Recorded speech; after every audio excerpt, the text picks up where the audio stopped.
man. I see you. All right, so Grizzly, hold on. Before we get into it, I want to introduce you to this spot anyway, all right?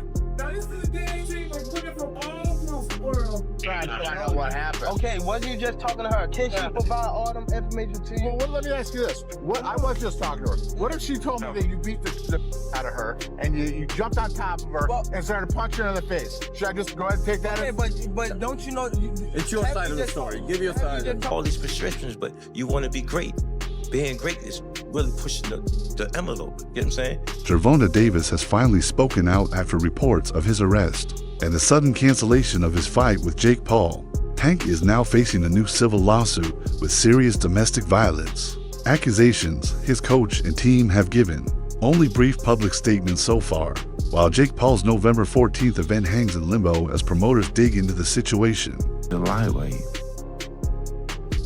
So, by all means, if they make a few quid and nobody gets hurt, then great. But I certainly wouldn't be paying a penny to watch it. I think it's just absolutely ridiculous, farcical. Who wants to watch an exhibition? Gervonta Davis is in his prime years. Why is he wasting his time? Why is he having a rematch with the fella he got a draw with? Why is he not fighting?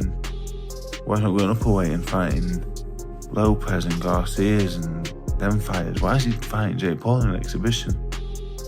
I get the money's great, but he's in the prime years. This is his best year. This is where he can become. Maybe you don't want to be an all-time great. Maybe you don't want to do it. The lawsuit, filed in Miami-Dade County, accuses Davis of battery, aggravated battery, false imprisonment, kidnapping, and emotional distress. If the claims turn out to be true, they could have massive legal and career consequences. For now, it remains a civil case. No new criminal charges have been filed in connection to these allegations. WBC lightweight world champion Gervonta Tank Davis was arrested earlier this week for closed fist slapping his daughter's mother. What's a closed fist slap? Is it like this? Bro, you can't be closed fist slapping women. You can't be slapping women at all.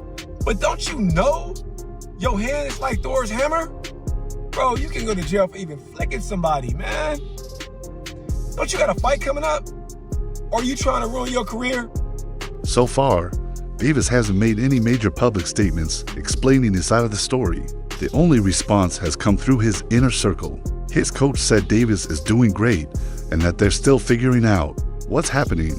A careful reply meant to keep the boxer out of the media chaos, while lawyers and promoters sort things out. Jake Paul's most valuable promotions confirmed they've launched an internal investigation, saying they condemn all forms of violence and will decide on next steps. Once the review is complete, that means the fight is still technically on the schedule, but it could be delayed or canceled based on what they find. Insiders now believe the November 14th event is likely canceled. Reporter Dame Mara posted on X, "I'm hearing it's being postponed. Not sure on the new date, but about 80% sure the November 14th fight is off." The match was originally set for Atlanta State Farm Arena before being moved to Miami, a perfect setup for modern hype. A social media star versus a boxing powerhouse. When a fairly novice Jake Paul made a wish list of future opponents, and right in the middle of that list was Gervonta Tank Davis. Many laughed at the time, and some still can't believe we're here. But these two young men are the face of boxing for Gen Z and Gen Alpha. They are the two biggest boxers in America, and they are putting it all on the line. One has the speed, the skill, the accuracy, and the one-punch knockout power.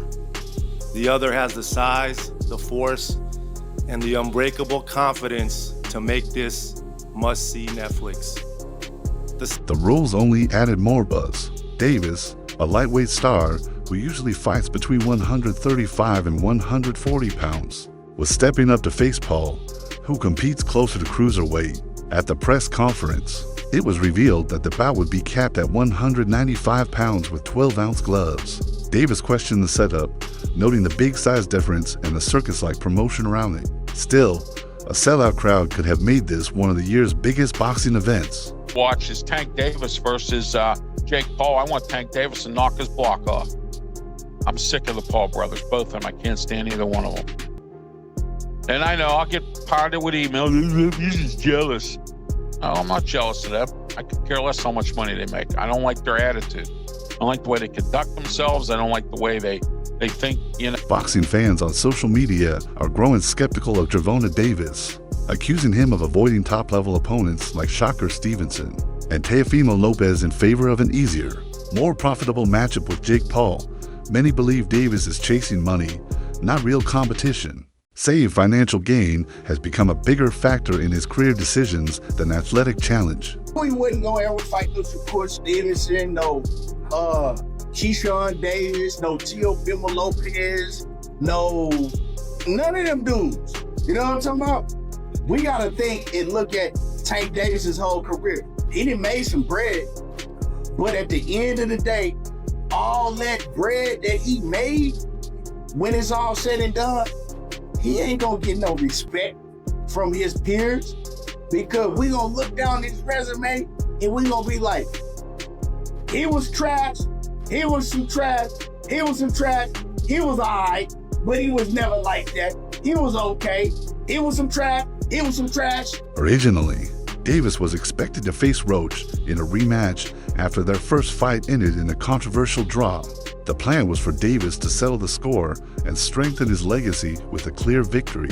But once the chance to fight Jake Paul came up with a massive payday, and worldwide attention, his team quickly shifted focus. Reports say Davis could make around $50 million from the Paul fight, while analyst Stephen A. Smith didn't directly criticize the move. He noted how modern boxing has changed. Legacy-defining matchups often take a backseat to celebrity crossovers that bring in huge pay-per-view numbers. For Davis, the Jake Paul fight isn't just about proving skill, it's about reaching a global audience that stretches far beyond traditional boxing fans. He's got killers all in his division, you know, Shakur, Haney, who's 147, you know, you look at a Tio, for example, Keyshawn, and then you choose to fight someone like Paul. Surely that's a concern when you do look at it like that. Yeah, but again, it's the world we're in. If you can get a huge amount of money to fight someone who's never boxed, really, before, you're going to do it. You know, Floyd Mayweather boxed Logan Paul with a huge weight disparity. He was done by then. I know, he was done. Like, this is an active world champion. But it's the world we're in. Yeah. And that's the truth. You know, when it comes down to it. It's just like Conor McGregor fighting Floyd Mayweather. Two completely different sports. Was the biggest pay-per-view in recent times, wasn't it? Maybe if ever. Those are like different comparisons, though, if you think about it. Do you not like? Yeah, but the sport's in a wild place, isn't it? That's just, like, I'm just like the reality of where we are, you know. And I can't really say much when we're talking about Jake Paul fighting Anthony Joshua at the same time. Yeah. You know. Do you think Tank should get stripped of his title? Yeah, I think anyone who, just in general, doesn't defend their title to do something else should get stripped, because it shouldn't hold the belts up. You know, in any, like, I think that should be the reality in anything. You know, if you're not going to defend your belts, or you're not defending, sometimes there's the rules, obviously, if you fight for a belt at a higher weight, you can retain the belt until there. But if you're not, don't have intention of defending the belts, you shouldn't hold the belts up. People should get the opportunity to fight for them. What happened with the failed negotiations between AJ and Jake Paul? I think anything's still possible. That was always discussed for next year. You know, this fight's no... Former world champion Carl Froch didn't hold back, calling the whole situation an absolute joke.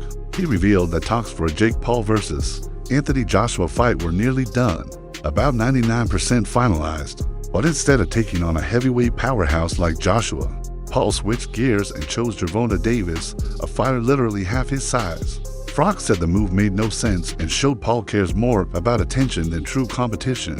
His comments reflect what many in the boxing world believe, that Jake Paul handpicks opponents for maximum hype and minimal danger. A fight with Joshua would have been a massive test, but going after Davis turns the event into more of a spectacle than a sporting challenge. But the fight against Jake Paul ain't going to happen anyway. It ain't going to happen. We can all believe it. Jake Paul... Eddie Hearn said it's 99% done. Because, you know what? Jake Paul's done a great job in hustling Eddie. Yeah. He's going to get so either Eddie's in on it, or he's let this young man hustling. Yeah. And so the kids kidded the kidders.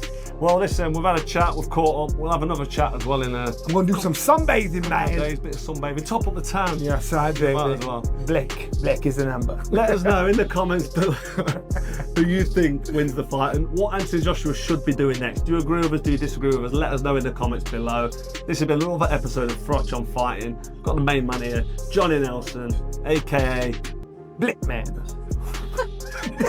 We'll see. He said it, not me. We'll see you on the next episode. Take care. Just here at Los Naranjos in Viva, España, and I found out that Gervonta Davis is now fighting Jake Paul. So Jake Paul was supposed to be fighting AJ. Eddie Hearn announced 99% done, which we just spoke about.